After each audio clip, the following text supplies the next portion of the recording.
El siguiente programa es clasificación B, para mayores de 18 años.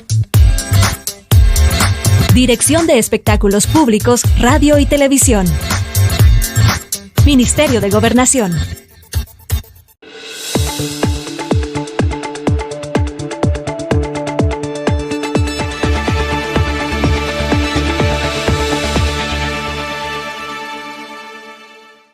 Bienvenidos y bienvenidas a una edición más de Temas y Debates. Les saluda Ricardo Sosa. En esta oportunidad, un tema inédito, un tema diferente, y es Esperanza contra Esperanza hasta la cima del Everest. La protagonista, la abogada de la República, Alfa Karina Arrué, a quien damos la más cordial bienvenida y agradezco por aceptar mi invitación. Muchísimas gracias. Alfa Karina, el país entero, Centroamérica, estuvo pendiente del desarrollo de toda esta último ascenso, último entrenamiento para llegar hasta la cima del Everest. Alfa Karina Arrué es una abogada de la República con muchas especialidades en la rama del derecho, con maestrías, una mujer académicamente y tecnojurídica bien preparada. ¿Cuáles son sus inicios dentro del montañismo en El Salvador y en América Latina? Bueno, desde pequeña me gustó muchísimo. Mi primer volcán fue a los 9 años, en el volcán de San Salvador. Toda mi infancia estuve subiendo volcanes. Fui niña scout y teníamos un guía que le gustaba muchísimo llevarnos a volcanes y caminatas. Así inició mi amor por la naturaleza. Luego practiqué muchísimos deportes en mi adolescencia, en mi juventud, pero me federé en el deporte del montañismo en el 2013. Ahí en el 2013 yo estaba atravesando por un momento difícil, estaba con una depresión profunda a causa de mi divorcio. Entonces empecé a buscar actividades para reencontrarme como persona, para reencontrarme como mujer, y el deporte a mí siempre me había ayudado muchísimo en todas las áreas de mi vida. Entonces, luego al inicio fue como una terapia, luego se fue convirtiendo en una pasión. Entonces ya decidí meterme de lleno en el deporte, empecé a hacer los retos que de la región, a entrenar muchísimo más, ir haciendo rutas cada vez más altas, más difíciles. Llegué a un punto en que les dije, ¿y ahora qué sigue, verdad? Entonces me inicié en alta montaña, que son las montañas arriba de los 5.000 metros sobre el nivel del mar. Ese es otro tipo de entreno, otro tipo de ropa, ¿verdad? Dietas, todo diferente. Entonces, entrené por 6 meses para mi primera alta montaña, que fue en México. Cuando hice esta primera montaña en México, por primera vez mi cuerpo sentía la falta de oxígeno, por primera vez sentía lo pesado que es estar a esas alturas. Y me recuerdo que me costó mucho llegar a la cumbre. Cuando finalmente, después de muchas horas, llegué a la cumbre, me sentí tan bien porque nunca en mi vida me imaginé que fuera a hacer esas cosas. Entonces, sentir que podía hacer cosas que ni me imaginaba, tuve una sensación muy linda. Sentía que había vuelto a nacer. Entonces yo dije, quiero esto para el resto de mi vida. Cuando usted decide iniciar con la actividad del montañismo, no lo hace pensando en un deporte extremo de tanto alto riesgo, sino como una manera de encontrarse a usted misma luego de un proceso de separación y divorcio. ¿Encontró esa respuesta en el montañismo? Sí, claro. El valor de volver a hacer las cosas, el valor por ejemplo, de encontrarme como persona, ¿verdad? Como mujer. Entonces eso me ayudó muchísimo, Ya luego, como le digo, inició así como algo personal, pero ya luego se volvió como parte de mi pasión deportiva, ¿verdad? Y por eso seguí adelante con todos los retos y trataba de irme superando en el deporte. Alfa Karina, hay aspectos que no entendemos los que no estamos relacionados a esta actividad de tanto riesgo, y es cómo es ese proceso de adaptación cuando ustedes van escalando y haciendo montañas en diferentes partes del mundo, preparando la cumbre del Everest. Sí, por ejemplo, esa es una adaptación de años.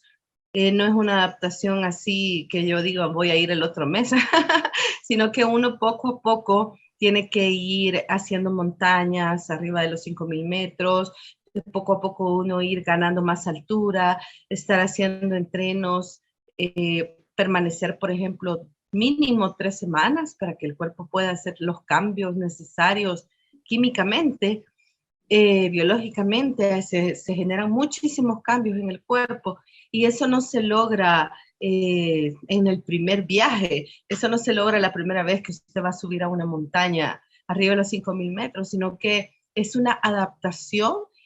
Por eso, para las cumbres de 8,000 metros, en el mundo del montañismo, usted va a ver, la mayoría de la gente tiene entre 40 y 50 años de edad.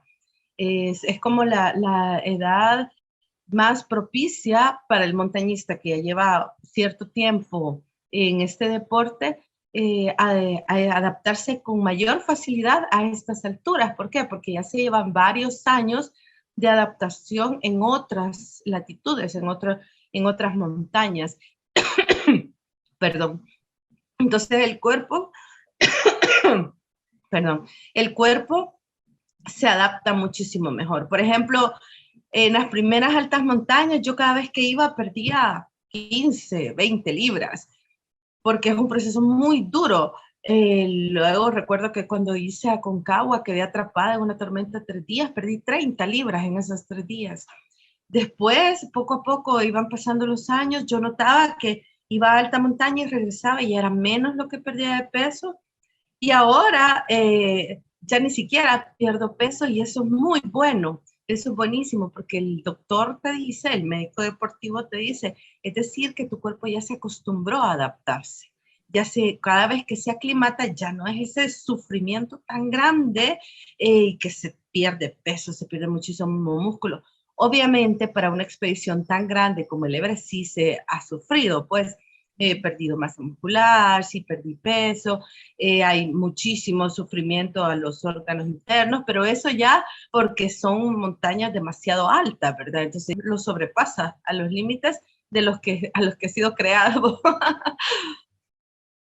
En este proceso, cuando sobrepasan estas alturas que la mayoría de montañistas o alpinistas pueden desarrollar, ¿existe algún momento de muerte celular o de muerte de algunos tejidos o daño a los órganos, Alfa Karina?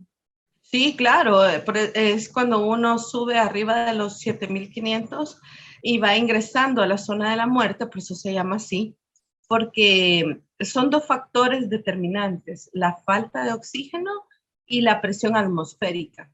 Entonces, la combinación de estas dos hacen que las células del cuerpo empiecen a morir mientras uno todavía está escalando. Entonces, cuando uno ingresa a la zona de la muerte, lo que siempre te dice es que tienes que estar ahí el menor tiempo posible, o sea, no más de 24 horas.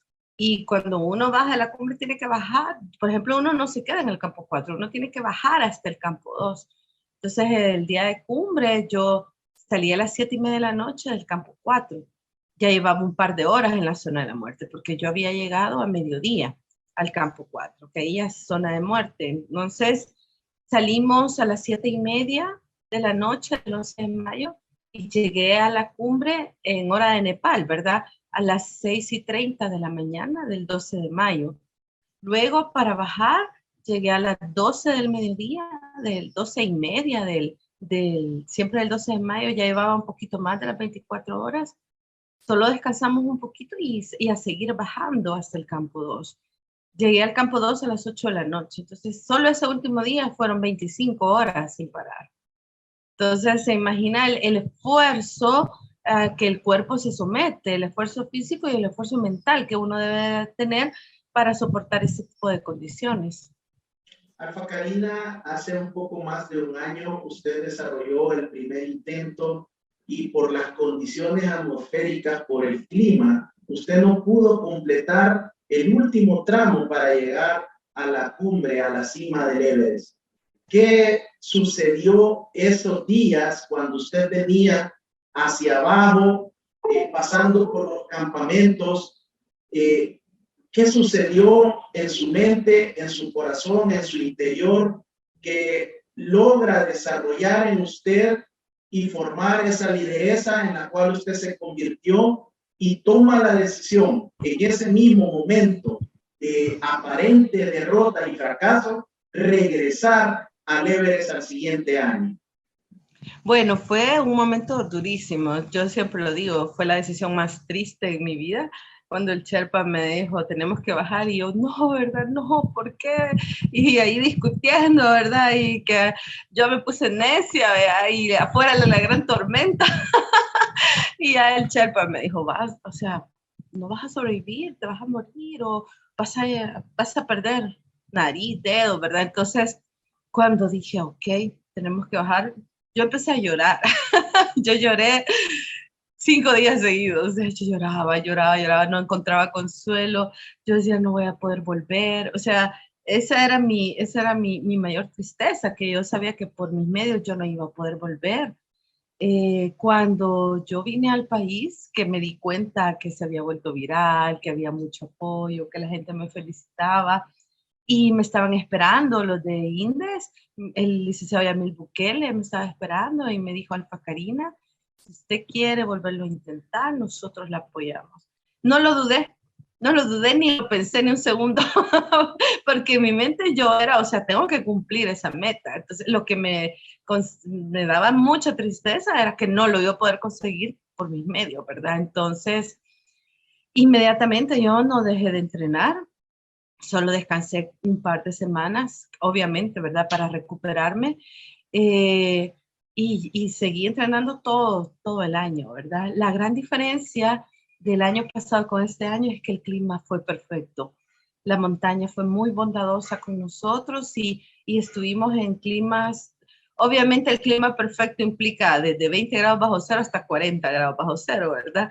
Pero con poco viento y que son las condiciones que se esperan para Everest. Y en cambio el año pasado no, el año pasado en la tormenta estábamos a 60 bajo cero, a 90 kilómetros por hora, ¿verdad? Entonces el viento, entonces este año ese fue el factor determinante y esa fue la gran diferencia. Yo tenía mucho miedo del clima, tenía muchísimo miedo al clima porque cuando íbamos en el Summit Push, en el ataque de cumbre, yo decía, por Dios, Dios, por favor, que haya buen clima y le rogaba a Dios que hubiera buen clima, que la montaña estuviera en buenas condiciones, porque eso era el factor que me iba a detener, ¿verdad? Entonces, por suerte y gracias a Dios, todo salió bien. ¿Qué representa para la cultura de Nepal y del Tíbet la montaña? Que nosotros la podemos observar como ciudadanos, como amantes de algún deporte, de una manera. Ustedes como profesionales tienen otra meta y otro objetivo, pero en estas naciones, ¿qué representa la cultura de la montaña? Sí, ellos tienen un gran respeto por todo ser viviente, tienen un gran respeto, que es algo muy admirable y que yo creo que todo el planeta debería ser así y fuera muy diferente. No estuviéramos teniendo estos problemas, ¿verdad?, de contaminaciones, cambio climático, porque ellos respetan todo ser viviente, respetan muchísimo los árboles, las plantas, los animales y las montañas son sagrados, son sagradas. Incluso en su cultura y su religión, ellos son budistas e hinduistas también. Subir una montaña es como decir una oración. Para ellos el acto de subir una montaña es como una oración a Dios. Entonces, por eso los monasterios están en las puntas de las montañas. Las escuelas en los pueblos, usted puede ver que las escuelas están arriba en las montañas y los niños desde chiquititos aprenden a subir las gradas, es parte ya de su cultura. Entonces, incluso para ellos trabajar en el Everest, para ellos es un privilegio. Ellos no es un pesar, es un privilegio. Antes de empezar las escaladas y se le pide permiso a la montaña, se le pide perdón porque uno la lastima, ¿verdad? Y se le pide bondad de que lo permita a uno regresar y salir de ella. Entonces es muy lindo, es muy, muy, muy bonito. Todo el ambiente rodea el respeto a la naturaleza. Y eso es algo muy admirable. ¿Pueden llegar ellos a prohibir o a sugerir que no suban en una muestra de que ustedes pueden estar irrespetando en determinado momento el hacer la cumbre?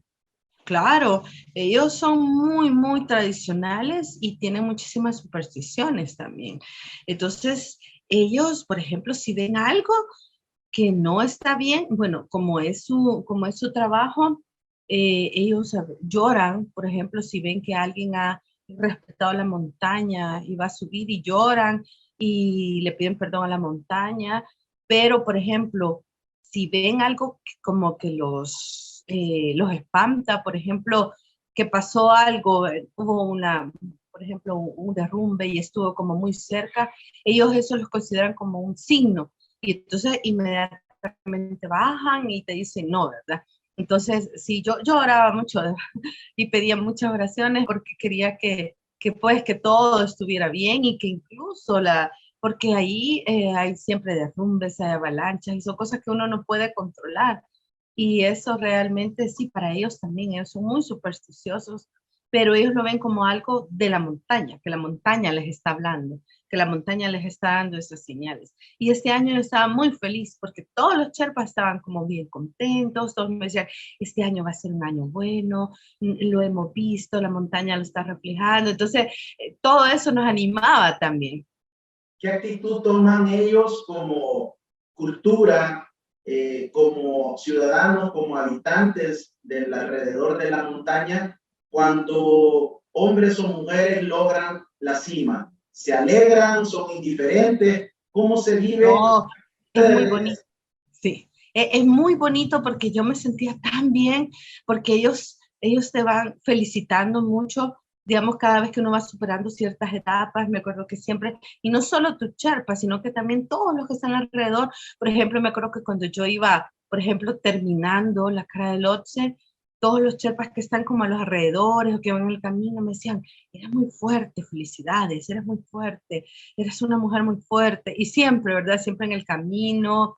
Y sí, te hacen una gran celebración cuando ellos hasta lloran de felicidad que han logrado llegar. Sagarmatha significa diosa creadora del universo. Entonces, para ellos es significativo que ella te dé permiso de llegar a su cumbre.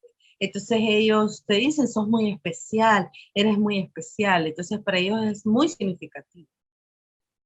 Muchas gracias, Alfa Karina, por esta primera parte, por llevarnos hasta ese momento cuando regresemos.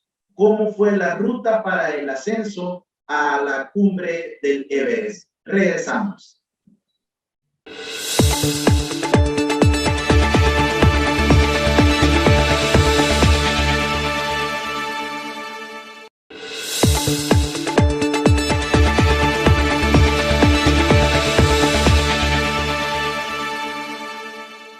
Gracias por continuar en nuestra sintonía. Enviamos un saludo muy especial a todos nuestras televidentes alrededor de lo largo y ancho de El Salvador en la señal abierta de Televisión Nacional de Canal 67. De igual manera, cables, Tigo, Claro y las multiplataformas de redes sociales por las cuales también nuestros hermanos en el exterior pueden observar este testimonio de vida.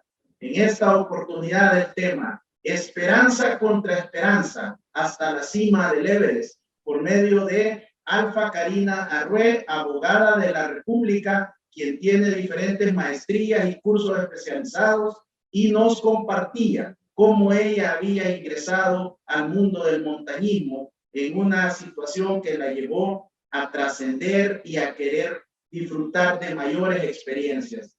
Alfa Karina, 7 días difíciles cuando usted está ya por llegar a la cúspide, pero son 7 años de entrenamiento para alcanzar, tocar la denominada cima o techo del mundo. ¿Cómo inició esta ruta para llegar y ubicarse en las faldas de la montaña y comenzar el ascenso? Sí, bueno, fue un camino largo, como usted dice, inició en el 2015. Fueron 7 años de preparación, de tocar puertas, de buscar en los medios para poderlo hacer. No fue fácil. Creo que el Everest empezó ahí. Todo fue cuesta arriba.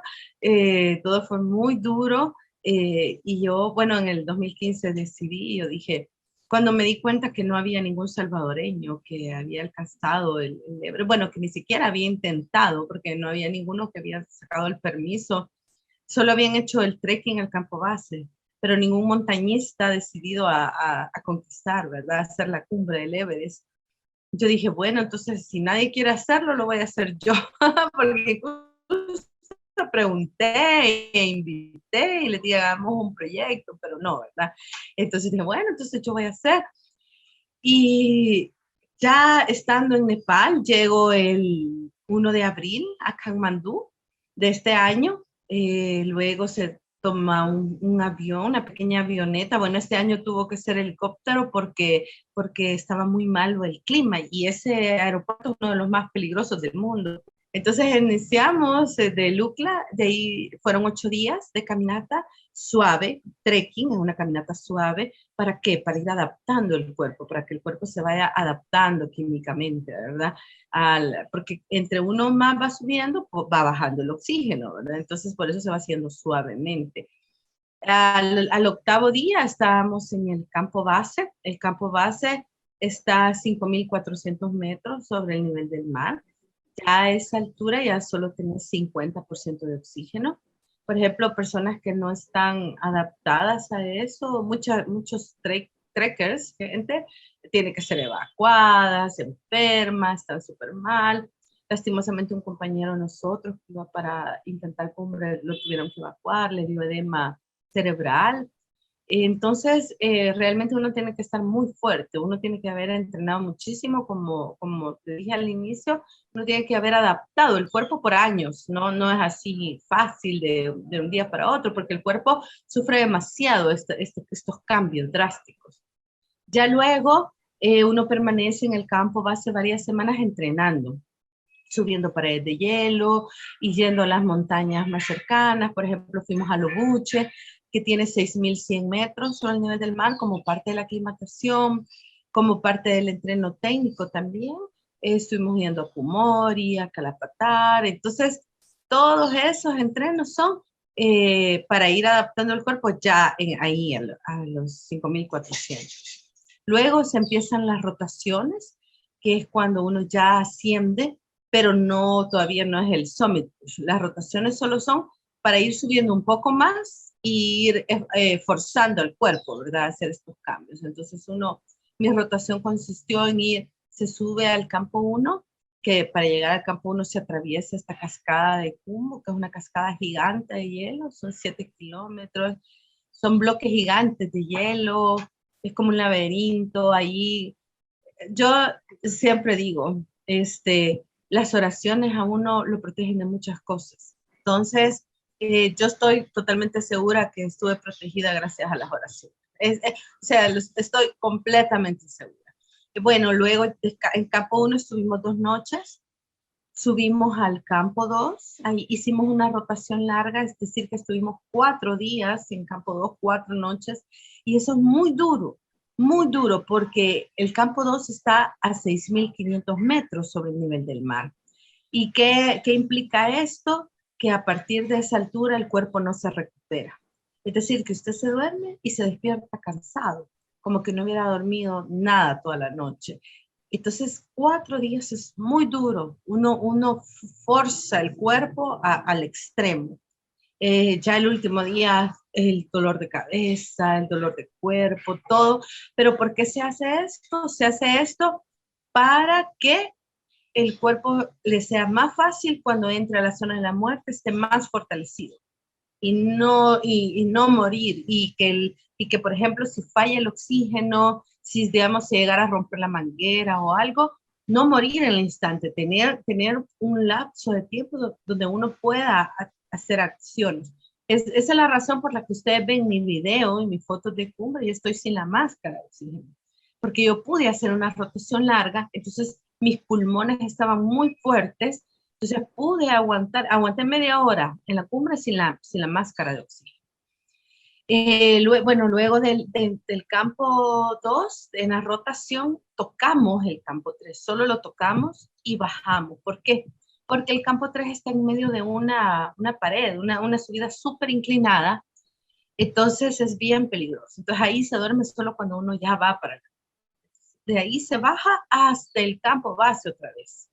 Mucha gente me preguntó, ¿y por qué va para abajo? Me decía, aquí preguntan que por qué va para abajo, y hay gente que decía, ¿y por qué no va de un solo a la cumbre, verdad? Pero no se puede, porque si uno se va directo a la cumbre, como le explico, o sea, el cuerpo no está adaptado, entonces puede haber, para que la gente entienda, te puede estallar el cerebro, los pulmones, ¿verdad? Que son los llamados edemas, ¿verdad? Que el cerebro se te llena de agua, los pulmones también, y eso es la muerte. Luego, cuando ya terminamos estas rotaciones, ya uno espera activa, porque siempre hay que caminar, siempre hay que hacer actividades, escalar, no se puede estar sin hacer nada, que te digan la fecha de cumbre, la fecha en la que va a haber buen clima. Y eso no se puede prever con mucho tiempo de anticipación, sino que 3, 4 días máximo, ven las probabilidades según lo meteorológico, ¿verdad? Entonces, exactamente una noche antes nos dice, mañana inicia el ataque de cumbre. Entonces es como, ay, muchísimos nervios, muchísimos nervios y como digo, yo tenía miedo del clima, yo tenía miedo que no se cumpliera la ventana, así como pasó el año pasado. Entonces, bueno, hacer otra vez toda esa subida, solo que esta vez es seguido.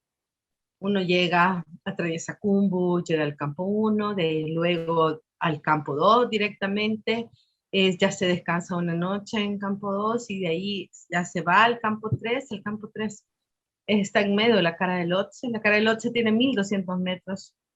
Es una pared que se sube, se escala. Luego, cuando uno sale del campo 3, sabe que vas a ingresar a la zona de la muerte. Entonces te preparas mucho mentalmente, ¿verdad? Psicológicamente. Salimos a las 5 de la mañana del campo 3 y llegamos al campo 4 a mediodía. Es decir, ahí ya estábamos dentro de la zona de la muerte. Descansamos un par de horas y a las 7 de la noche nos empezamos a preparar para empezar el ataque a la cumbre. Empezamos a las 7:30 de la noche y estaba llegando a la cumbre a las 6:30 de la mañana, es decir, 11 horas después. Y luego para bajar, bajé y llegué al mediodía, a las 12:30, me había pasado un poquito de las 24 horas. Solo pudimos descansar un poquito y bajar, porque tenés que bajar hasta el campo 2 el mismo día. Llegué al campo 2 a las 8 de la noche, es decir, que fueron 25 horas sin parar, con 1 litro de agua, ese día de cumbre. Alfa Karina, ¿cómo se viven los últimos minutos o la última hora, cuando ya los ojos alcanzan a ver lo que solo tal vez a través de películas y documentales habían logrado usted observar? ¿Y cómo recuerda ese momento cuando usted llega finalmente al techo del cielo, al monte Everest? Los últimos 10 minutos fueron súper emocionantes porque por primera vez estaba viendo la cumbre, porque uno siempre ve la cumbre falsa. Entonces sí fue más emotivo también porque Tindu, el Sherpa que iba conmigo, para él era la primera vez también. Él nunca había hecho cumbre porque mi Sherpa original se enfermó en el campo 3 y en el campo 4 le agarró histeria de montaña, que es como una locura de montaña, y nos abandonó. Me abandonó. Entonces fue tan estresante y no solo estresante, sino que peligroso, porque tenés que escalar estas paredes, tenés tu mochila que pesa muchísimo, vas cargando el tanque de oxígeno y tenés que hacer cambios de cuerda cada 100 metros, cada 200 metros, Y esos cambios de cuerda se hacen con la ayuda del Sherpa y yo no tenía quien me ayudara. Y el otro Sherpa, Tindo, iba ahí haciéndome apoyo moral, pero él no podía hacer esos cambios porque él nunca había subido y no tenía ese entreno. Entonces fue tan estresante.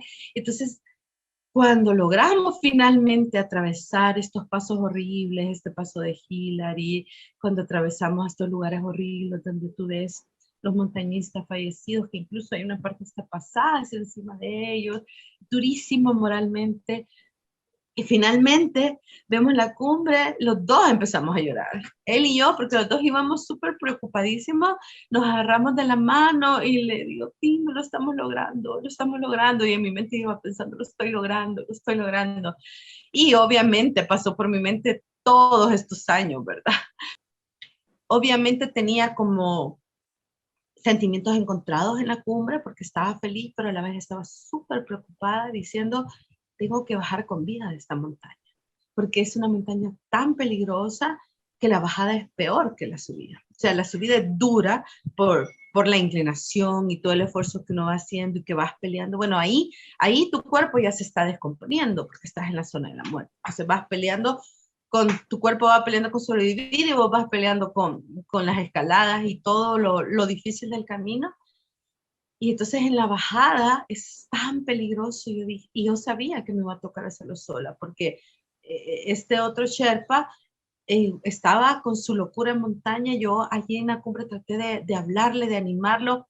Incluso ustedes van a escuchar en mi video cuando yo digo, Purva, gracias Purva, hasta le digo, I love you Purva, o sea, como para despertarlo, y nada, él estaba completamente, quizás él estaba alucinando, no sé qué estaba pasando, pero él era otra persona. Y solo Tindo estaba conmigo, pero él estaba acompañándome, estaba cargando el doble porque Purva dejó tirado mi oxígeno. Bueno, y yo solo pedía, decía, tengo que concentrarme, no puedo caerme, no puedo deslizarme, tengo que llegar con vida. Entonces esa fue la mayor preocupación en la cumbre, a la vez estaba súper feliz. Entonces fue un momento muy feliz, pero a la vez muy duro por todo lo que me pasó. ¿Qué vista tuvo? ¿Qué vista tuvo ya en esos 30 minutos que usted hizo cumbre? ¿Qué logró observar? Bueno, es maravillosísimo, ¿verdad? Es maravilloso porque uno puede ver todo, todo.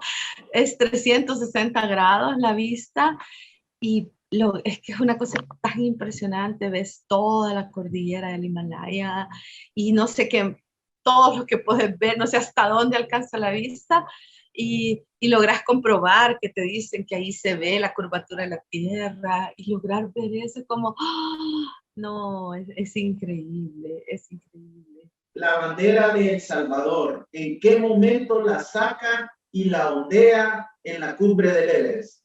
Inmediatamente llegué.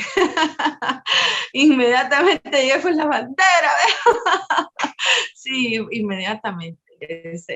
Era la prioridad, ¿verdad? O sea, era el objetivo principal, poder ondear nuestra hermosa bandera en esa cumbre, una cumbre sagrada para muchísima gente, el punto más alto del planeta. Hay un montañista poético que dice, es el punto donde hay más cielo que tierra. Y es cierto, porque es un puntito así de nieve y todo lo demás es cielo. Es maravilloso. En ese momento, ¿solo usted y su Sherpa suben a la cúspide o venían otros a corta distancia o haciendo la cumbre? Sí, éramos varios porque veníamos en cola, porque ese día habíamos muchos montañistas que obviamente queríamos la primer ventana de buen clima para que no pasara lo del año anterior, ¿verdad? El año anterior vieron muchísimos, igual que yo, que no pudieron hacer cumbre, que habían regresado, y todos queríamos ir en la primera ventana, y me dijeron, incluso mi amiga Vanessa, ella se esperó para la siguiente ventana, y me decía, vas a encontrar tráfico, y le digo, no importa, le digo, porque no me lo voy a perdonar si no voy a esta primera ventana y llega a pasar algo, no me lo perdonaría, le dije yo. Entonces no me importa, le dije, que vaya a encontrar tráfico. Yo sabía, estaba consciente de eso, pero le dije, no puedo esperar, no puedo, no me lo voy a perdonar si llegara a pasar algo con el clima. Así que sí, había muchas más personas, igual. ya mientras nosotros bajábamos estaban subiendo otros, que también eso complica el camino, pero se logró. Y para mí el poder estar acá completa, sin ningún daño, sana, para mí creo que es un gran logro, un gran logro. ¿Por qué el descenso es catalogado como de mayor riesgo que el ascenso, Alba Karina? El tipo de terreno, porque son paredes, la mayoría son paredes y tenés que pues hacer esto con rappel, o a veces ellos le llaman Sherpa rappel, que ni siquiera se pone ningún dispositivo y solo con las fuerzas de tus manos, súper peligroso, vos estás cansadísimo, ya ese entonces ya llevaba 5 días atrás de haber salido del campo base y llevábamos cuántas horas sin parar, ¿verdad? Entonces es muy, muy agotador. Aparte que el cuerpo ya ha pasado mucho tiempo en la zona de la muerte, entonces el cuerpo, en serio, está muy mal, el cuerpo está muy mal. Entonces, ¿qué tipo de alimentación tiene usted desde que llega al campamento base y todos esos días hasta cumbre? bueno, en el campo base es comida nepalí, que se llama dalba, que es arroz con lentejas y verduras. También ellos tratan de hacerte la comida más normal que se pueda. Hacen pastas, sopas, te hacen un sándwich, tratan de hacerte la mejor comida que puedan.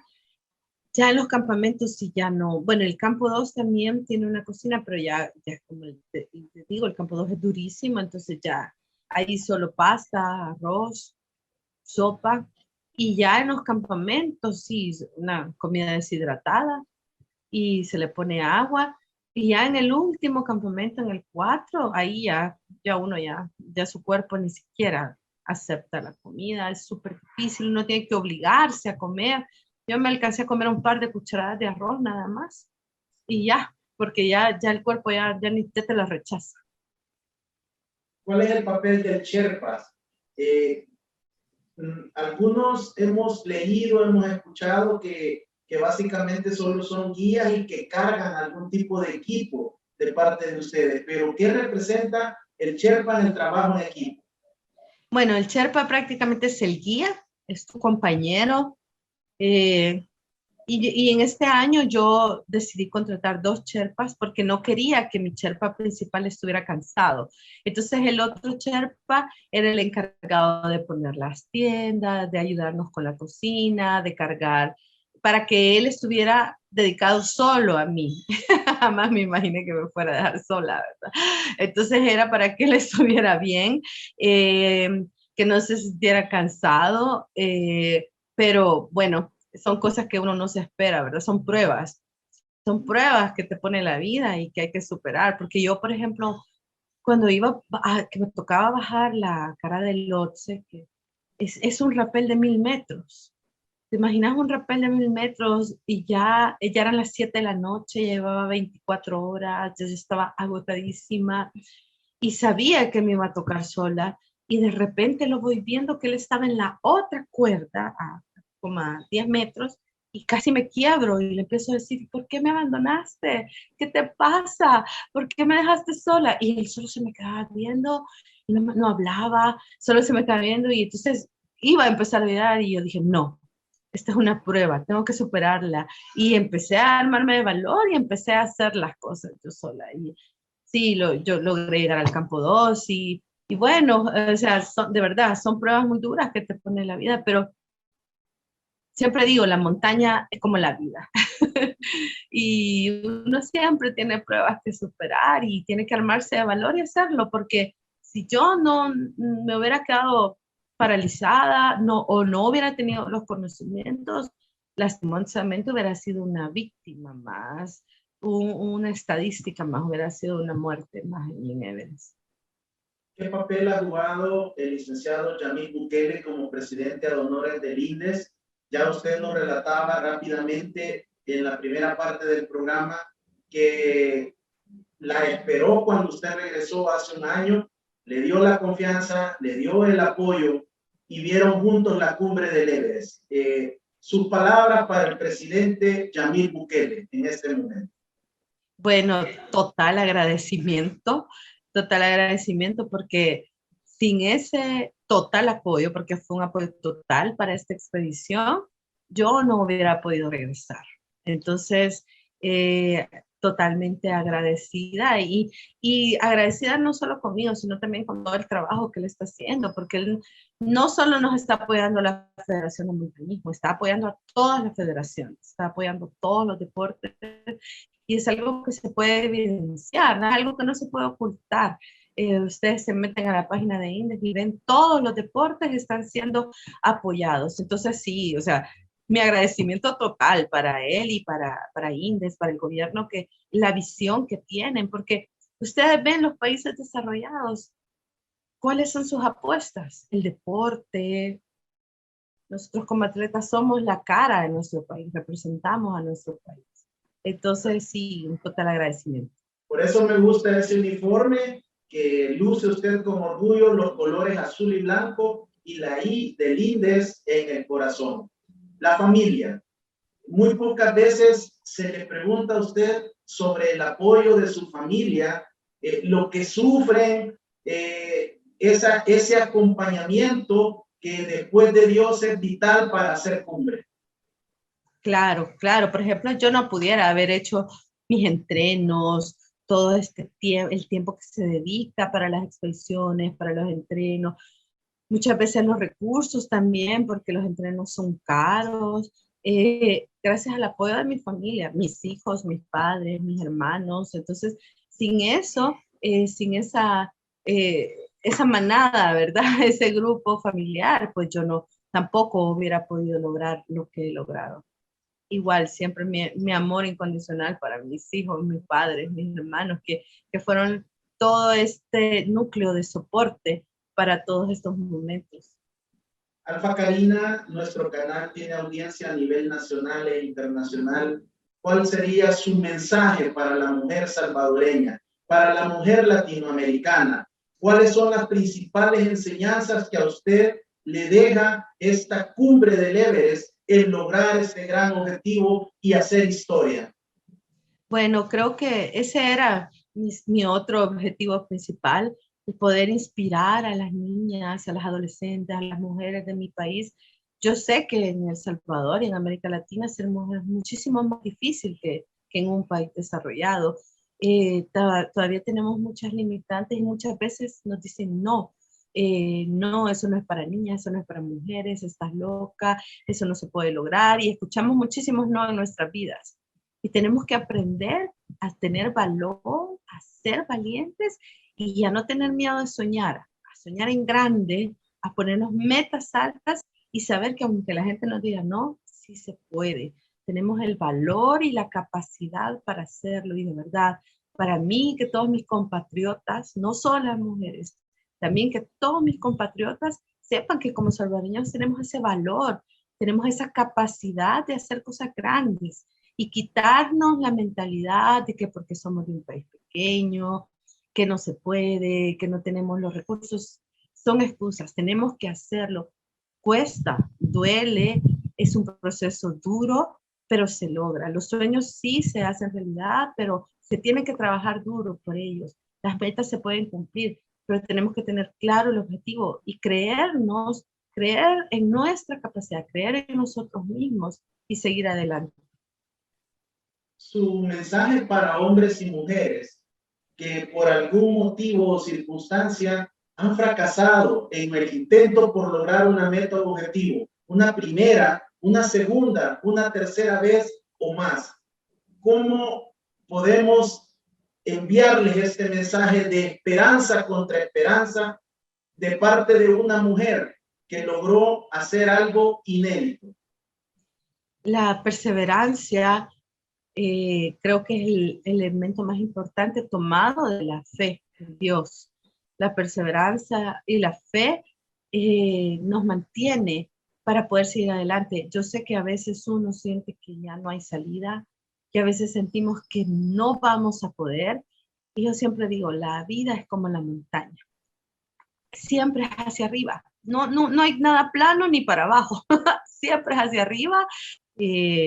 nosotros no vamos a tener batallas que no podamos cumplir.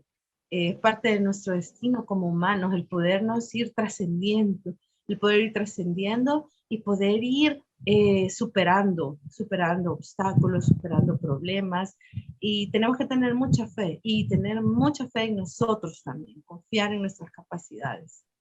¿Qué sigue ahora, Alfa Karina? Ya tocó la cima del mundo, de la cima del techo del cielo, como se le conoce al monte Everest. Alguien podrá decir, ya no hay otra montaña, ya no hay otra meta que derribar. ¿Cuál es la proyección para el resto del 2022 y 2023?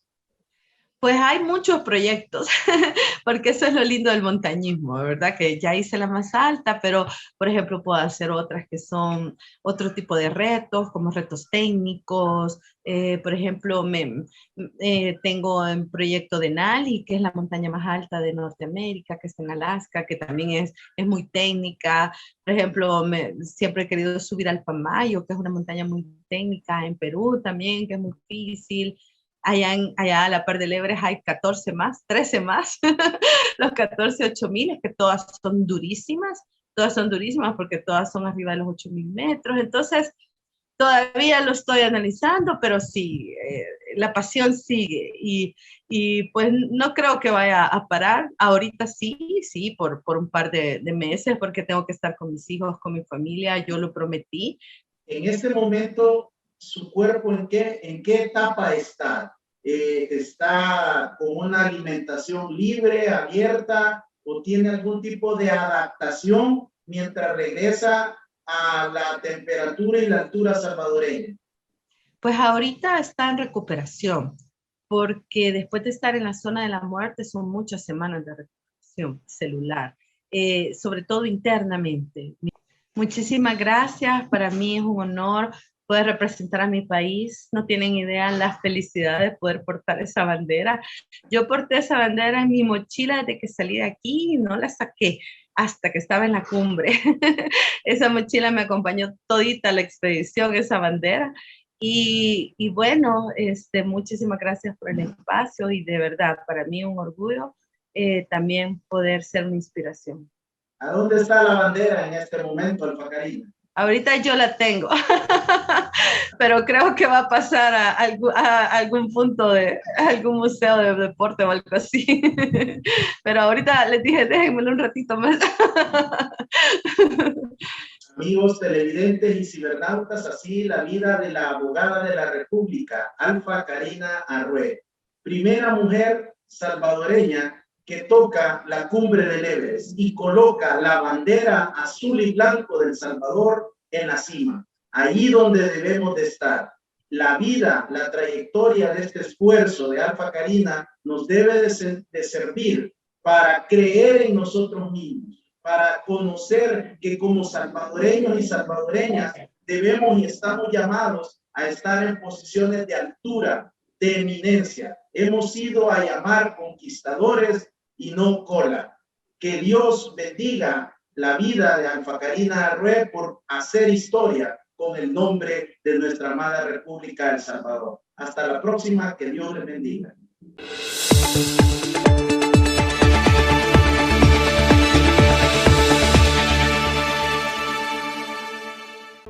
Los conceptos vertidos en el programa anterior son responsabilidad directa de quien los emitió. En ningún momento representan la línea editorial de esta estación televisora.